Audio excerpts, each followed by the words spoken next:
Welcome to Teleforum, a podcast of the Federalist Society's practice groups. I'm Dean Reuter, Vice President, General Counsel, and Director of Practice Groups at the Federalist Society.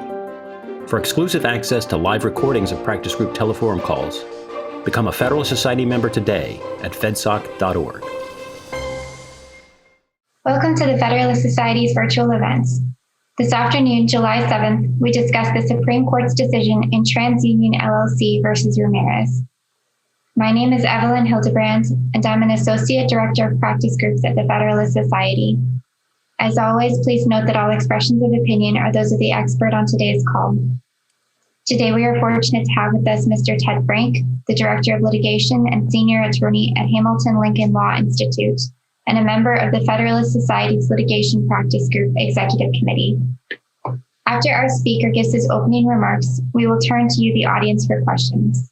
You can enter those questions at any time in the chat or the Q&A feature at the bottom of your screen. If you have a question at any time, again, please enter those questions at the bottom of your screen in the chat or the Q&A function. With that, thank you for being with us today. Ted, the floor is yours. Thanks, and thanks to the Federalist Society for putting this together. I'm here to discuss the June 25th Supreme Court decision in Transunion versus Ramirez, perhaps one of the two or three biggest decisions of the term. The press has largely been covering it as a class action decision, but it's really a decision about the balance of power between the legislative and judicial branches. Let's talk about the lawsuit that led to this case. The Fair Credit Reporting Act is a federal statute that provides actual or statutory damages for violations. Credit reporting agencies like the petitioner here at TransUnion are required to follow reasonable procedures to assure, quote, maximum possible accuracy when preparing a consumer report. They're also required to clearly and accurately disclose to consumers all information in the consumer's file along with a summary of rights.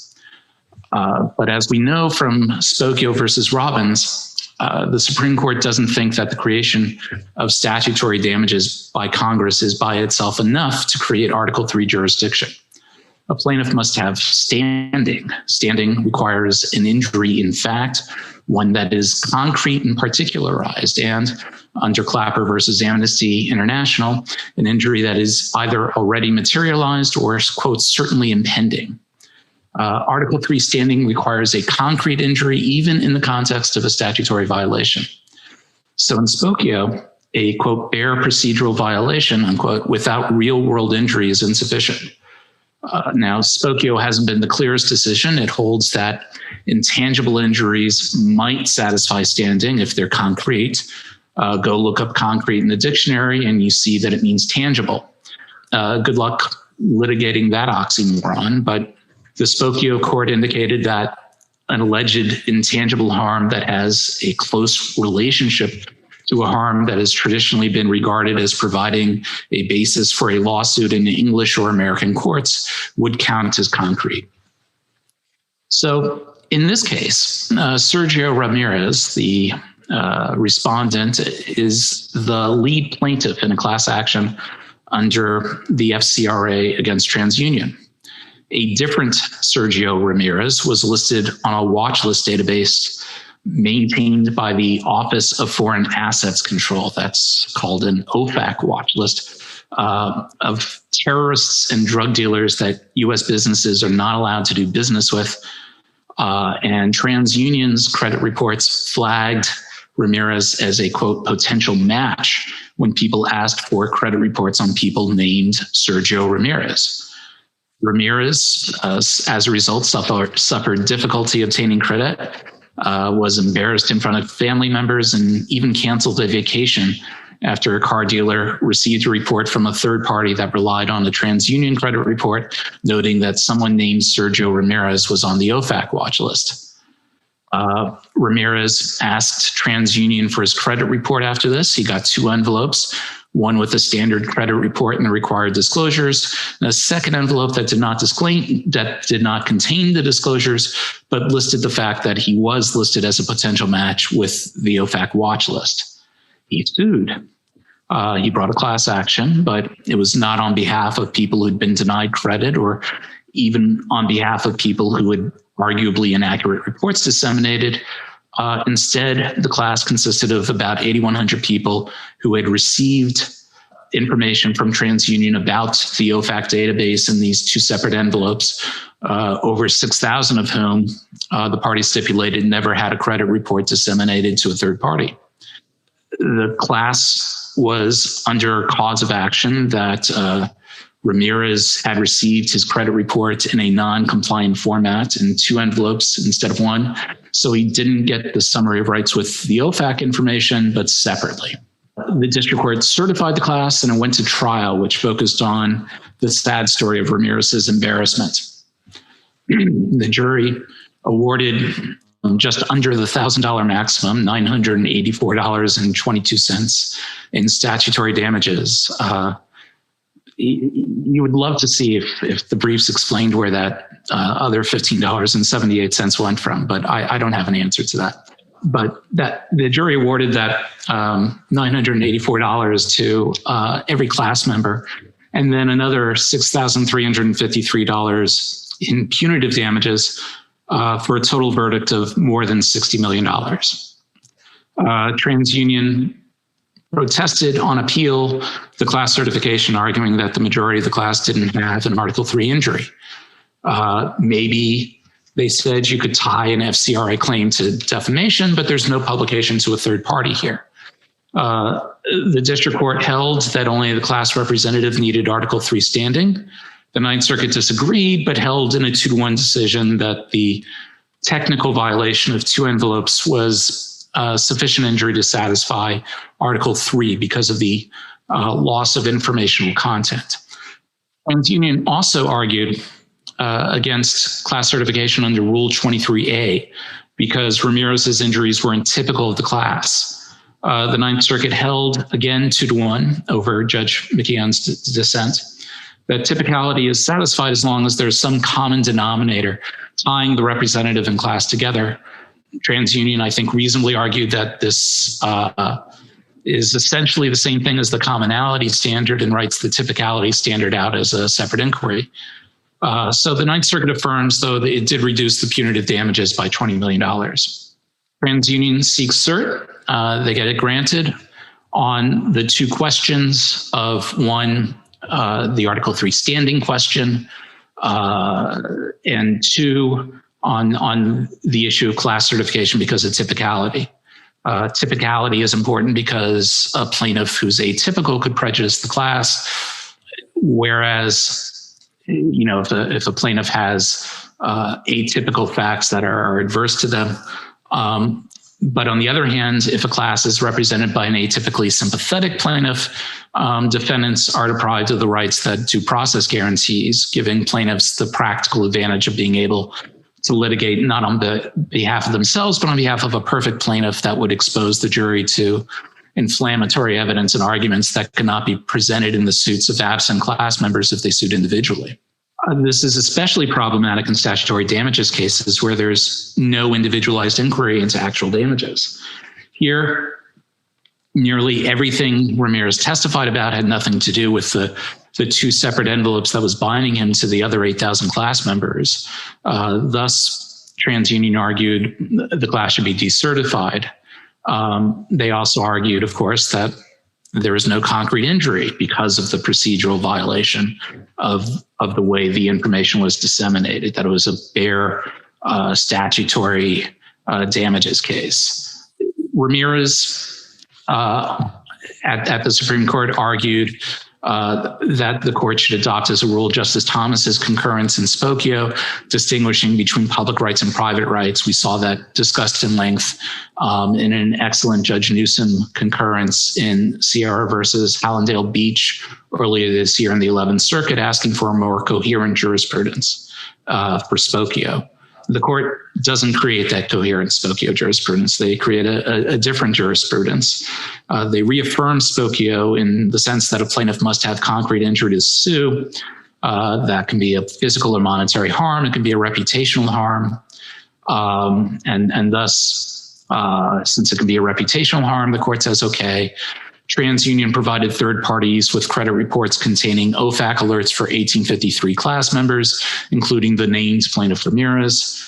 To the extent the jury adopted that, Those 1853 class members therefore suffered harm with a close relationship to the harm associated with the tort of defamation. Where it goes beyond Spokio is with respect to the other 6,332 class members, where the court holds that the mere existence of inaccurate information as in dissemination traditionally has not provided the basis for a lawsuit in American courts. Therefore, the plaintiffs cannot demonstrate that the misleading information in the internal credit files itself constitutes a concrete harm.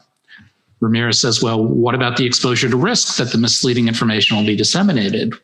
The court says, well, material risk of future harm can satisfy the concrete harm requirement in the context of a claim for injunctive relief to prevent the harm from occurring, at least so long as the risk of harm is sufficiently imminent and substantial. But for the first time, it holds that the mere risk of future harm without more cannot qualify as a concrete harm in a suit for damages. They analogize it to a drunk driver who's weaving across the highway but doesn't actually hit anyone. No individual driver who was also on the highway has a suit against that drunk driver. Nor did those plaintiffs present evidence that the class members were independently harmed by their exposure to the risk itself. The risk of future harm cannot supply the basis for their standing. So in the absence of adverse effects, the formatting requirement in the statute does not count as an informational injury creating standing. The court concludes in a Justice Kavanaugh 5-4 opinion, no concrete harm, no standing. The 6332 class members without dissemination have no standing at all, and only Ramirez has standing on the formatting requirement claim. The court reverses and remands. And concludes, quote, in light of our conclusion about Article 3 standing, we need not decide whether Ramirez's claims were typical of the claims of the class under Rule 23. On remand, the Ninth Circuit may consider in the first instance whether class certification is appropriate in light of our conclusion about standing. Importantly, the decision is phrased as a constitutional separation of powers limit on Congress. The argument being, if the law of Article 3 did not require plaintiffs to demonstrate a concrete harm, Congress could authorize virtually any citizen to bring a statutory damages suit against virtually any defendant who violated virtually any federal law. The public interest that private entities comply with the law cannot, quote, be converted into an individual right by statute that denominates it as such and that permits all citizens, or for that matter, a subclass of citizens who suffer no distinctive concrete harm, to sue. A regime where Congress could freely authorize unharmed plaintiffs to sue defendants who violate federal law not only would violate Article 3, but also infringe on the executive branch's Article 2 authority, according to the majority, and its choice of how to prioritize and how aggressively to pursue legal actions against defendants who violate the law. Private plaintiffs are not accountable to the people and are not charged with pursuing the public interest in enforcing a defendant's general compliance with regulatory law. So that's the majority opinion. And Justice Thomas has a theory dissent that seems to have a lot of input from the three liberals on the court who joined it. Thomas argues at the founding, where an individual sought to sue someone for a violation of his private rights, such as a trespass on his land, the plaintiff needed only to allege the violation. Courts typically did not require any showing of actual damages. Nominal damages were available for technical injuries of private rights. The very first Congress passed a copyright statute that did not require a showing of monetary loss. Later on, Justice Story permitted a suit over patent infringement, a cause of action absent from common law, because, quote, where the law gives an action for a particular act, the doing of that act imports of itself a damage to a party, because every violation of a right imports some damage. This understanding, Thomas argues, accords proper respect for the power of Congress and other legislatures to define legal and property rights. The concreteness, injury, and fact inquiry was invented in 1970 and then was applied to a statute enforcing a public right rather than a private right. It was something that broadened the right of access to the courts. Thomas would hold that a statute that creates a public right plus a citizen suit cause of action is insufficient by itself to establish standing, but a statute that creates a private right and a cause of action does give plaintiffs an adequate interest in vindicating their private rights in federal court. He argues, never before has this court declared that legislatures are constitutionally precluded from creating legal rights enforceable in federal court if those rights deviate too far from their common law roots. And even under the court's test, Thomas continues, he disagrees with the results here. He notes that Spokio remanded for a determination whether an imminent risk of harm could be concrete injury for damages, whereas here the court rules out that possibility entirely. Thomas critiques how the concrete and the standard is going to play out. I see, quote, I see no way to engage in this inescapably value-laden inquiry without it devolving into pure policy judgment. Weighing the harms caused by specific facts and choosing remedies seems to me like a much better fit for legislatures and juries than for this court. Kagan, Breyer, and Sotomayor mildly dissent from the dissent, that arguing that Article 3 requires a concrete injury, even in the context of a statutory violation, but noting that this should lead to the same results as Justice Thomas's approach in all but highly unusual cases. The Kagan argument is Congress is better suited than courts to determine when something causes a harm or risk of harm in the real world. For that reason, courts should give deference to those congressional judgments. Overriding an authorization to sue is appropriate when, but only when, Congress cannot reasonably have thought that a suit will contribute to compensating or preventing the harm at issue. So this was a bit of a sleeper decision. When I discussed this case in March, I expected the Roberts Court to decide this on narrow grounds. The Solicitor General submitted a brief that had given the court that out, hold that the lower courts got the Rule 23 analysis wrong on typicality, reverse on those grounds. And we normally see the chief try to hold the court together and avoid 5-4 decisions, sweeping constitutional decisions. And he was in the majority here. He was one of the 5 decisive votes. But perhaps Ramirez argued too successfully to confuse the Rule 23 analysis, and there weren't enough votes for a narrower decision. So Roberts went along with the Kavanaugh opinion. Neither dissent mentions Rule 23 at all, and I have to wonder whether this means that the court, post-Scalia, post-Ginsburg, who wrote many of the court's Rule 23 decisions, that this iteration of the court just isn't interested in Rule 23 questions if it doesn't flag Justice Kagan's attention. And Justice Kagan might not want to see cert on a lot of Rule 23 questions given the current makeup of the court. We'll see how cert grants shake out in the next few terms. Justice Thomas suggests in footnote 9 of his dissent that this will be a Pyrrhic victory for the business community. Defendants can't remove these cases to federal court anymore because there's no Article 3 jurisdiction. They'll get sued in state courts. And recall in 2005, the business community fought long and hard to pass the Class Action Fairness Act to move national class actions to federal court out of magnet jurisdictions in state court. In theory, because TransUnion phrases Article 3 standing, the Spokio TransUnion inquiry on concreteness as a limit on Article 1 congressional authority, it suggests that private plaintiffs without injury in fact can't go to state courts to enforce these federal statutes.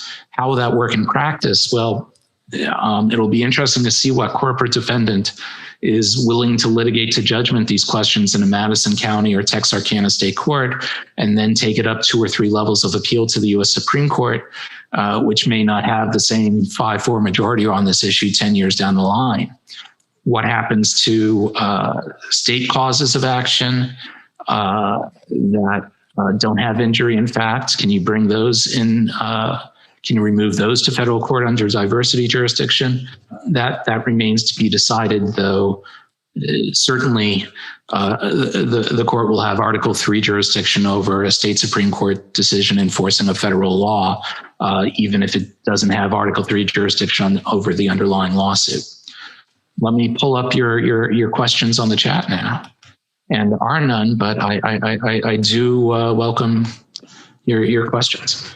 There are actually a couple of questions in the Q&A if you are able to they're in the Q&A and not in the chat. And Philip Goldstein says, it seems like Thomas's dissent was based more on his view that there was a concrete harm, not that a concrete harm is not required for standing.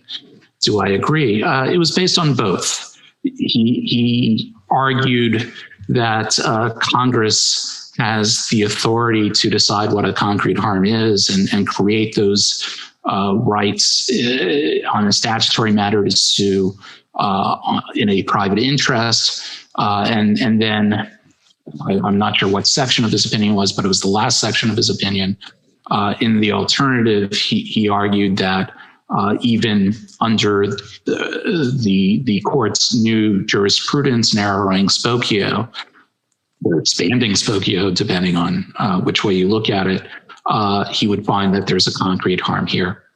Robert Fitzpatrick asks, affirmative action case, and class members not denied entry sue because of risk that affirmative action will deny them acceptance into university. I guess that's a question of whether there's Article 3 standing on that. Certainly there's some sort of an injury. In fact, somebody's going to claim monetary damages or reputational damages or future income damages from, say, not being admitted into law school or not being admitted into Harvard, or not getting a job because of affirmative action. Now, can Congress create that? Is that sufficiently similar to a common law cause of action?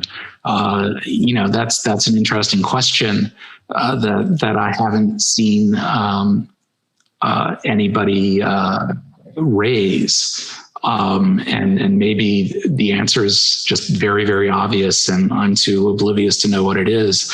But it strikes me that things like Title IX sexual harassment cases are very divorced from the common law, that these are things that Congress invented in and to a certain extent courts invented in the 20th century on the basis of law review articles. I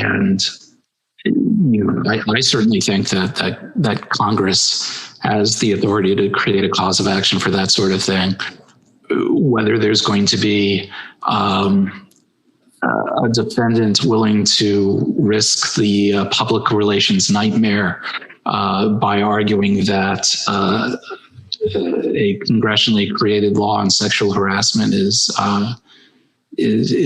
unconstitutional under Transunion, that's going to be a very brave set of attorneys and a brave defendant doing that, but maybe we'll see that argument sometime going forward.